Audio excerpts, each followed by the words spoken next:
And a good afternoon. I am Bridgette Readel, your Ag Director here for WDAY and Weather and Ag in Focus. And I tell you what, let's talk about the weather for just a minute. I was able to travel yesterday. I'm actually in Oklahoma right now. We know it's hot. It has been a very hot July and certainly now into August as well.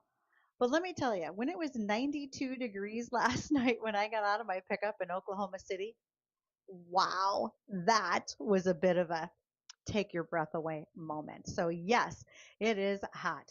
What is our sugar beet pre-pile forecast looking like locally?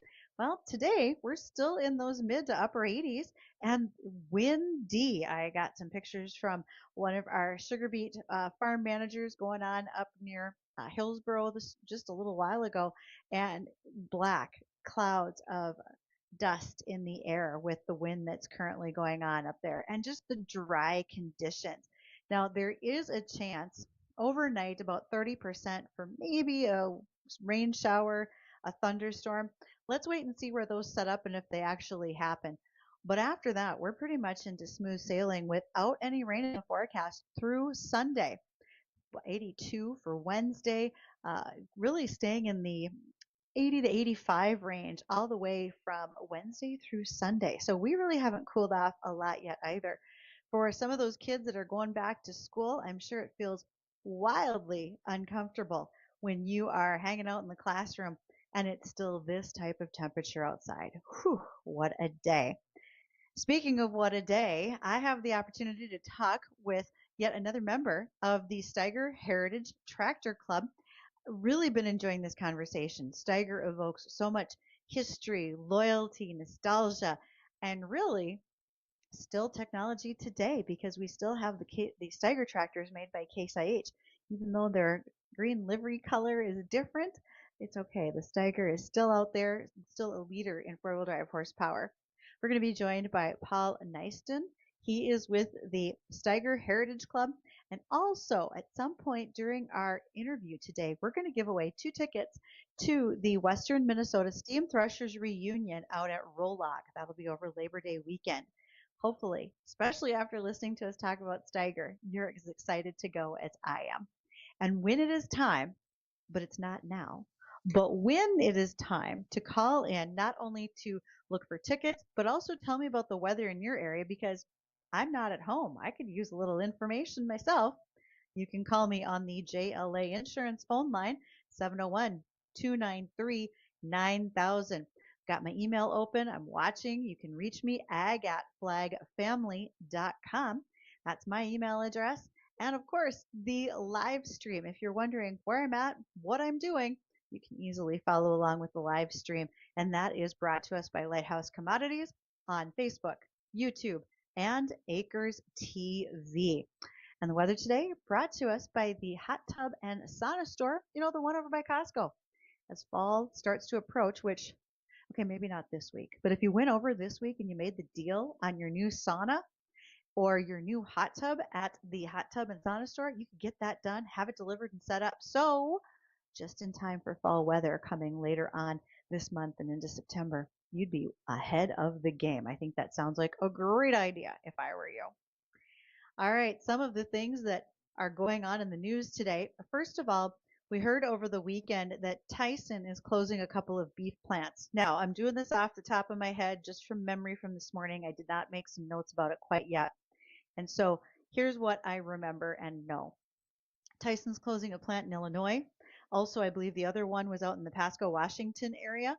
And they're trying to right size the ship, you might say. As we've mentioned time and time again, we are at the lowest herd numbers that we have had for 70 years in the United States, the lowest number of beef animals. Now, we're still actively producing a tremendous amount of beef per animal. So we're doing everything we can to deliver to the consumer. But that means that sometimes our packing plants are not operating at full capacity. So what this change is going to do is it will allow Tyson to change up where they're doing some of their processing. It means that they're going to concentrate in areas that have heavier beef cattle numbers. They're probably going to be, not probably, I know they said they're going to be adding a second shift down at their Amarillo, Texas processing plant where there's a number of head down in that region.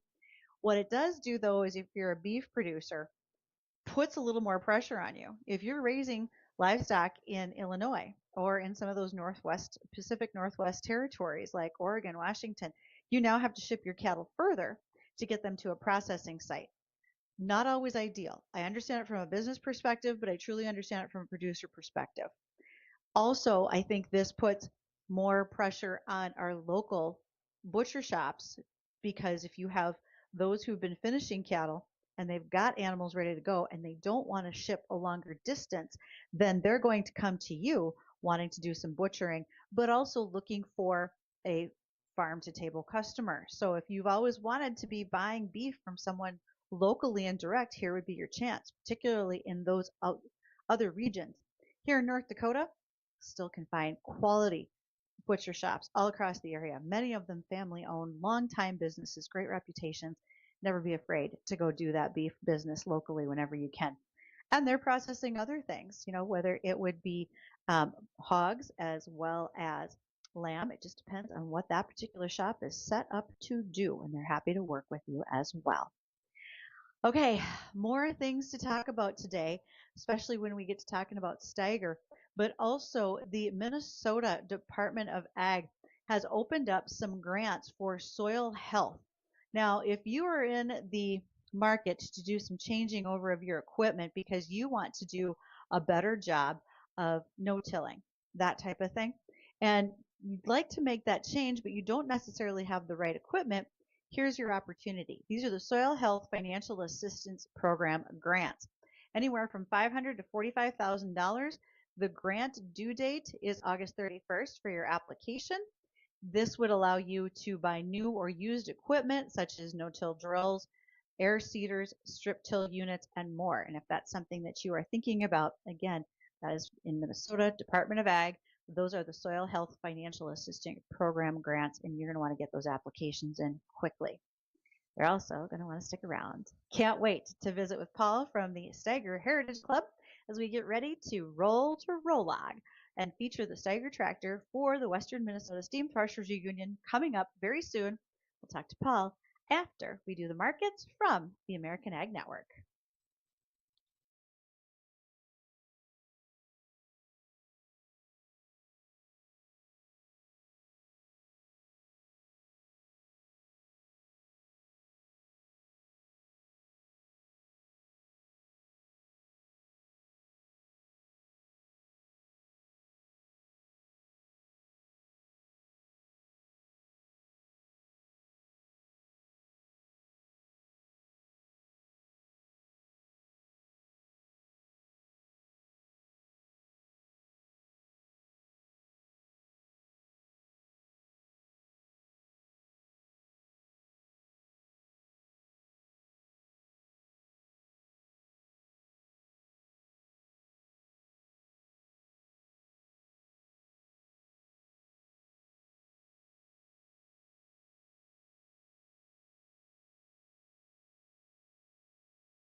as you make sure that your equipment is ready to run for harvest. Maybe it's for upcoming soybeans and corn. Maybe you are getting ready for sugar beet pre-lift, which actually started on Friday, so there's a fair amount going on now.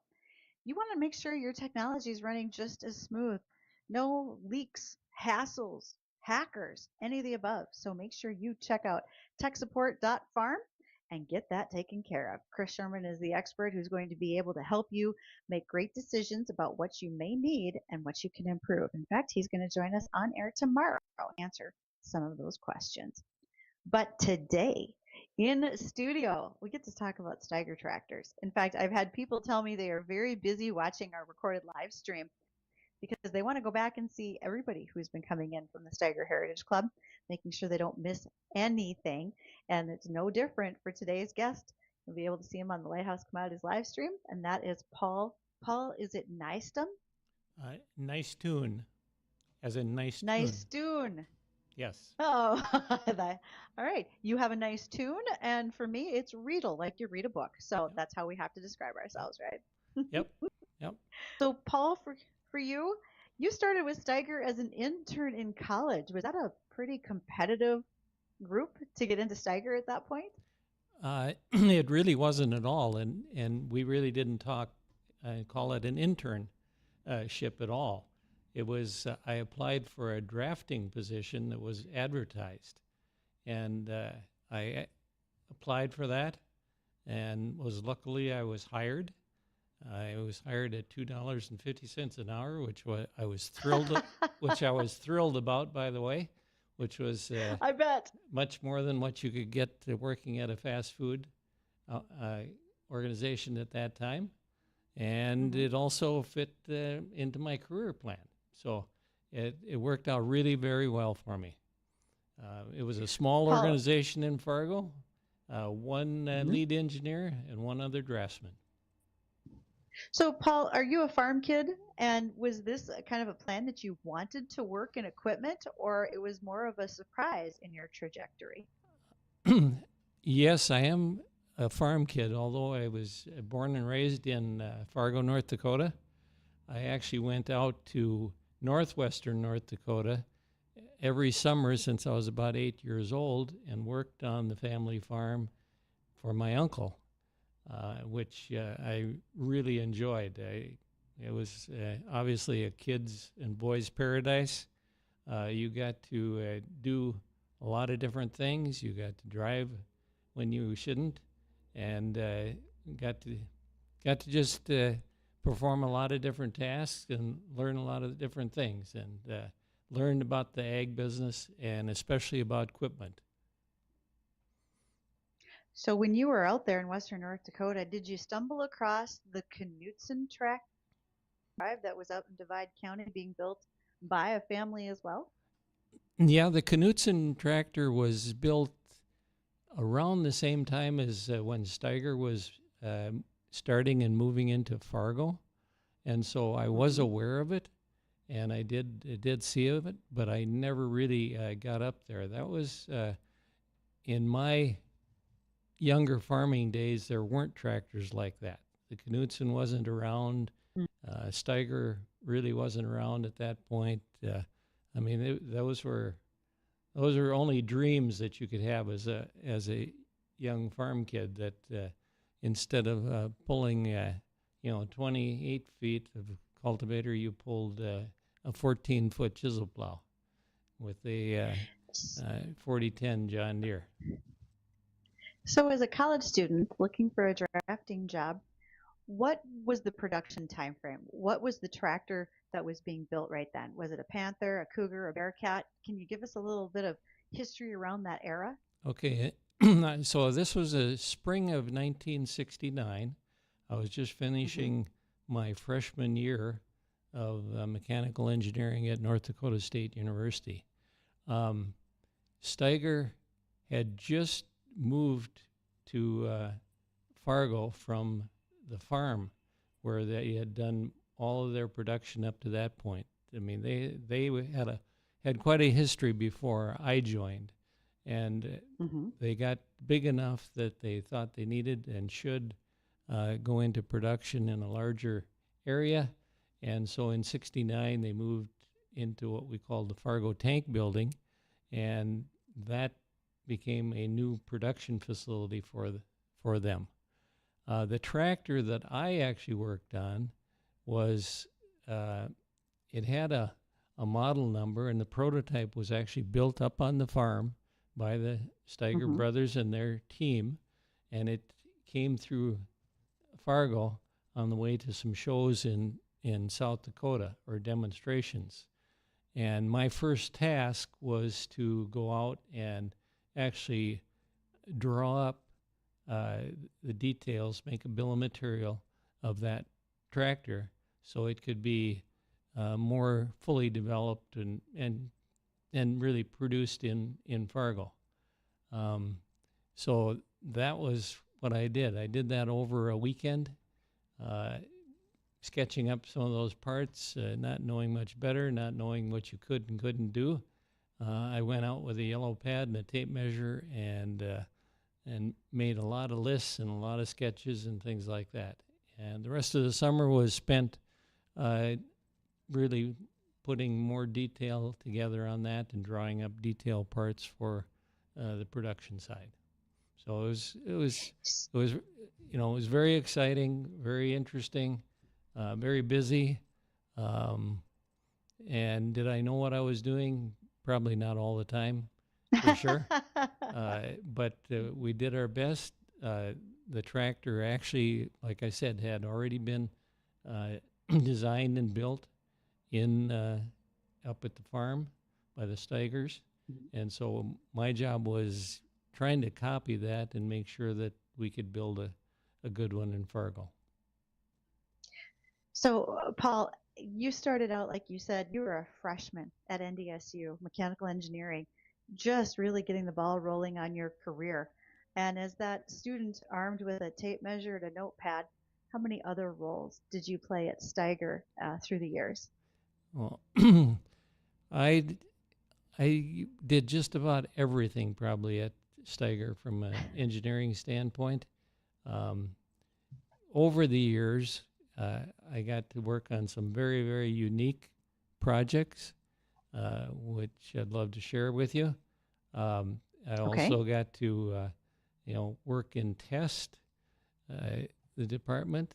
You got to work out in the field, um, and got to travel quite a bit to different areas out on location, talk to customers and dealers, that type of thing.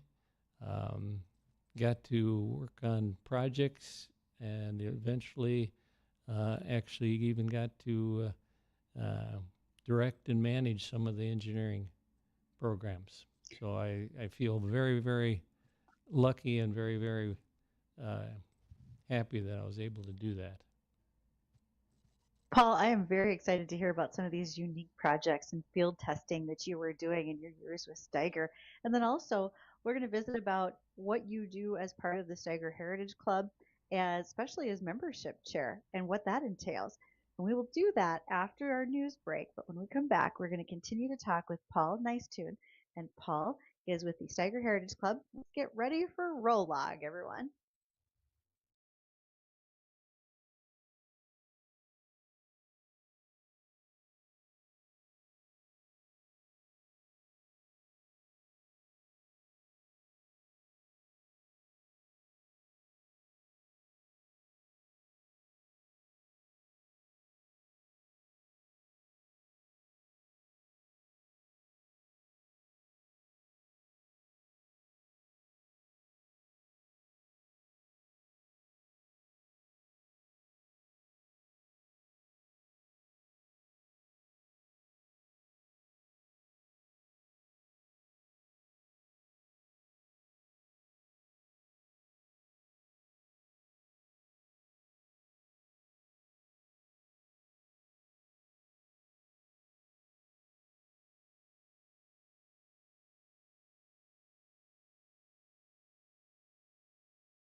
Thanks for joining me for Weather and Ag in Focus, brought to us by TCG Wheat. They are helping growers maximize every acre with trusted seed and agronomy solutions. And as you're taking your wheat crop off and you're thinking this fall about what might I do next year, remember I love wheat. Feel free to plant wheat, and you can talk to TCG Wheat about seed that you're going to need. Today in studio, we have Paul Nystuen. He is joining us. He is a former engineer with Steiger Tractor Company, and then also is currently one of the officers for the Steiger Heritage Club. Okay, Paul, you said you got to work on some very unique projects. Will you tell us about a couple of them? Yes, I'd be very, very happy to. Um, I said in 1969 I got to work on the first Wildcat that came through the town and to help put that more into a production situation. In the following year, I continued to work part-time. Then in the summer of 1970, I was tasked with going out and developing a three-point hitch for the Steiger tractor. It was determined that there was a good market for high horsepower rubber-tired tractors if we could put on implements like large rippers and large plows, particularly in the Southwest where they were using more crawler-type steel tracked machines. And so that summer, they actually sent me out there. At that time, Oliver Gorby was the chief engineering manager, and he sent me out to Bakersfield, California, Kern County Equipment, and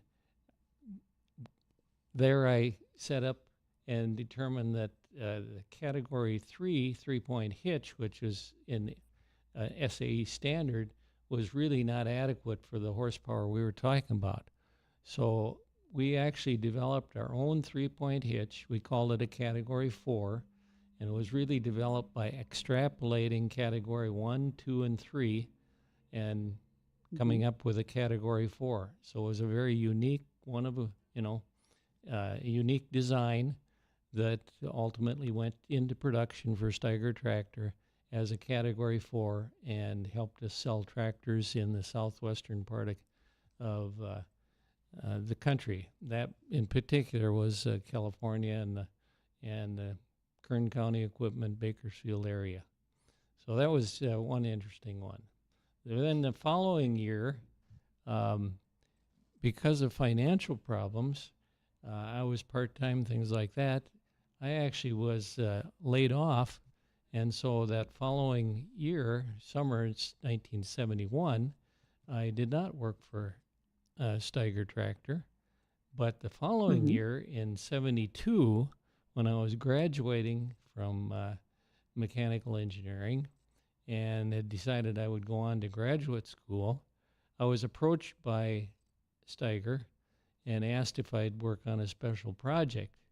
And of course, that was very appealing. So this was in the spring of 1972, and they coupled me with two other great people, Jerry Jubert, Al Liedberg, from the experimental shop, both of them engineers in their own right, probably not with education, but certainly by the School of Hard Knocks. They had done it all. So the three of us developed over about a 90 to 120-day period what's known as the International Harvester 4366 prototype. That was developed with International Harvester's input with drivetrain components, axles, engine, things that they wanted. And we put it into a Steiger frame, developed the bill of material, hydraulics, electrical system, cab, the rest of that. And that's how International Harvester and Steiger got together at that time. And International ended up making a very big investment about buying part of the company, I think 30% or something like that, and became part of the history of the Steiger tractor. And that's how then the new production facility came about because of that, I think, deal that was made. And so that was a very exciting project and continued on. And number of models were done over the years. I wasn't involved with not all of those, and in fact, eventually got out of that. But that was another good program. And same time, I continued going to graduate school and continued working part time. Now, you said field testing. Were you one of the guys that occasionally took out a new machine and really did put it to work? Hook up a great big chisel plow, drop it in the ground, and see what would happen? Yes, I did, but I also did a lot of lab testing also. we really had to kind of come up with the criteria and how to test a number of things like components, axles, engines, transmissions, frames, structures, that type of thing. And so for a while, and I worked as part of the test group and learned an awful lot about how we could do that better. It wasn't always about putting on a larger gusset or making better welds. It was about doing things a little better and smarter. And so we learned a lot. And there were a lot of young, great people that worked at Steiger Tractor. I shouldn't say they were all young. A lot of good people, good professionals. Everybody was out after the same thing. I can't credit all the people enough with putting their heart and soul into that company and those machines. Paul, now that you are a part of the Steiger Heritage Club, and you're probably seeing many familiar faces that you worked with in Steiger Tractor history, besides working with the Western Minnesota Steam Threshers reunion coming up at Rolog, are there other activities that your club is a part of on a regular basis? I probably am more of a follower from that standpoint. Mm-hmm. So I'll let others comment on that. I think they can do a better job. But I will give a pitch to the Rolog and the Western Steam Threshers program. It is a great show. I hope a lot of people will go out there. It's something that you will not see very many places, really, I would say, in the world. Because you can go to a lot of different museums, see a lot of different pieces of equipment and things, but you'll never go out to a place where you can see things run and work and actually blow smoke and do things like what they do out there. So I encourage people to go out there, both young and old. They'll really enjoy it. And of course, this year with Steiger Tractor, how can it get any better? Well, exactly. As the highlight, that's going to be fantastic. And in talking with folks over the last probably 6 weeks, we visited with the Odie family from Aberdeen of L&O Acres, and they are bringing, I think, 5 vintage Steigers to Rolog this year. The theater will be filled with videos being shown. There is an expo center where there will be Steiger memorabilia. Folks will be there who worked on those machines, designed them, have questions and comments. And I was just going to say, you're probably going to be there just to recruit folks as members, which would be perfect. What an opportunity. So, Paul, we've got 2 tickets to give away to the Western Minnesota Steam Threshers reunion. And for us to do that, here's how we're going to do it. I'm going to ask you for your favorite number from 1 to 15. So think about that. Then folks are going to be able to call 701-293-9000. That's the JLA Insurance phone line. Addison, my trusty sidekick, he's going to find the number that Paul gives us for the caller, and then he's going to let us know when we have a winner. So, Paul, what would be the number you want to choose from numbers 1 to 15? And who do I tell? You can tell me, and that we'll say it out loud, and that tells us which caller is going to win. 9. What number would you choose? 9. So that's caller number 9. 701-293-9000. The ninth caller wins a pair of tickets to the Western Minnesota Steam Threshers reunion at Rolla weekend. Those tickets will be at the front desk here at Lag Family Studios, WDAY Radio on Thunder Road, so you can pick those up prior to the event. Paul, is there any way for you to tell us if you had a favorite project that you did while working for Steiger? Anything that was just the one you were so excited about? Probably the IH 4366 and the Puma 1000. The Puma 1000 was developed in the 80s and was really a fun project for me that I got to work on. And it was part of the 1000 series family, the last of the green Steiger tractors, so to speak, that were developed. And probably the Puma 1000 was the last Steiger that was actually designed there. But obviously the red ones are still being built, still Steiger, and can't take anything away from those. So, would you tell people that you worked at the Steiger factory, at the Steiger tractor company? Does everybody have a Steiger story? Like they can't wait to share? A lot of people do, especially farmers, and I bet. that have had them, and of course, a lot of the people that I've worked with all have stories. And the interesting part again is we were a very young group, or at least I thought we were, and we had a lot of fun doing what we did. We worked hard, and we think we accomplished a bunch. I think you accomplished a tremendous amount. One of the things you accomplished today was making sure that caller number 9 was our winner today. That is Jake W. Jake, he's going to pick up those tickets for Western Minnesota Steam Threshers reunion at Rolog. Paul, thank you for choosing that number. Everybody else can stop calling unless you just want to tell us what the weather's like in your neck of the woods, and that's fine too. So, Paul, thanks for your time today, answering questions. And again, there's nothing more exciting than when we get to talk about tractors, it seems. So thank you.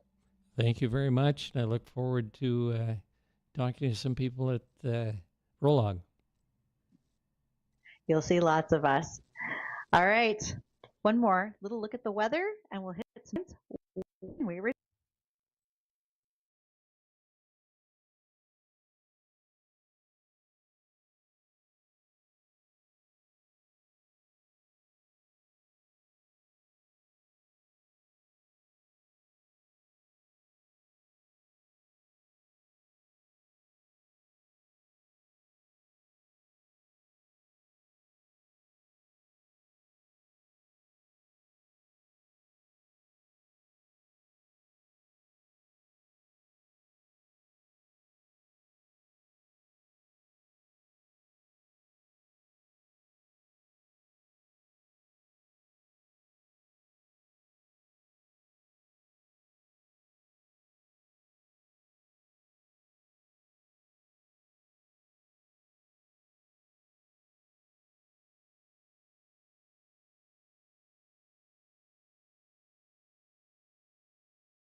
What should you be looking for in your sugar beet oil forecast? Unfortunately, only a 30% chance of rain. We'd really like to see some more rainfall, but I don't think I can give it to you from what I can see right now. We are looking at today's high, probably about 86, with an overnight low in the 50s, thankfully. Tomorrow, a little cooler at 78, but starting Wednesday, full through the weekend, somewhere 83 to 85 temperature range, and not any rain in sight. So as the drought monitor rolls out every week, we see the drought areas continue to expand, and even watching what some of the comments are from our state climatologist, Daryl Richardson. He has mentioned he thinks that the drought, particularly in the eastern side of the state, is worse than what's probably being recorded and sent to the drought monitor folks. But we have a number of areas of the state that don't look good.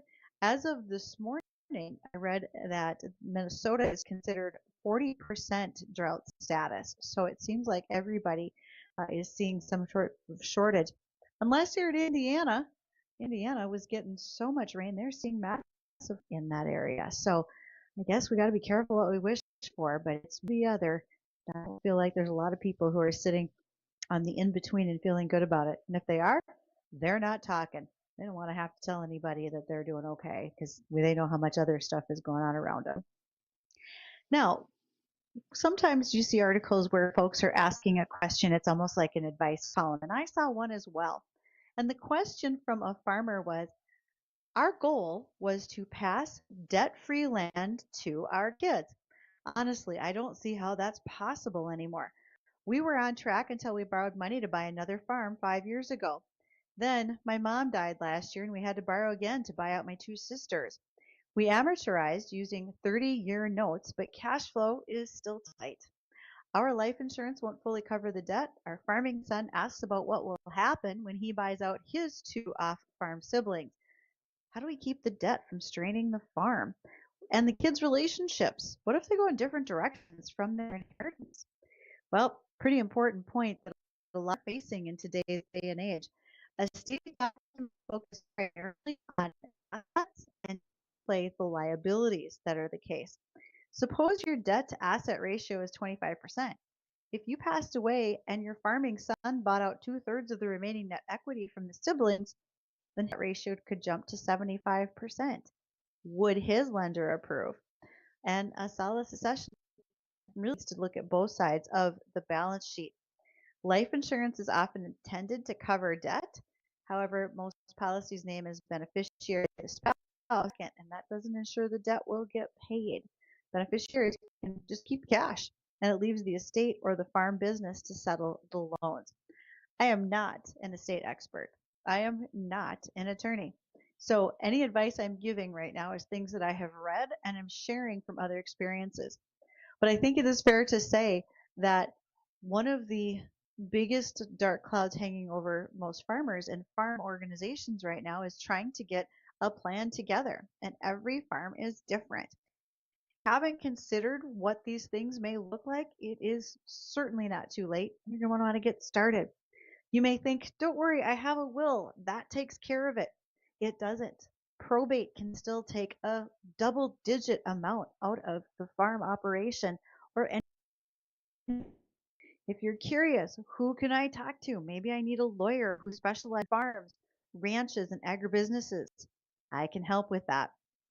And then if you are concerned that you want an estate plan, we have folks who work with us here at the studios. We'd be happy to share their information with you too. So overall, don't let this just hang on till the end. Know that something has to be done because if you just decide to ignore it, it gets worse. But the reason I bring this up is because last month, being in South Dakota at an event, I had a farmer in his 70s come to talk to me after a session I had moderated, and he said, look, my wife and I are having trouble agreeing on what we should do for our farm succession plan. Do you think I should ask the kids for their opinion? But I'm afraid that my son who farms and my daughter who doesn't are going to be at odds. And with his eyes, he told me, I think I'm not making a decision. I'll let it sort itself out later because it's too hard to make the decision. Unfortunately, it's not going to get any better.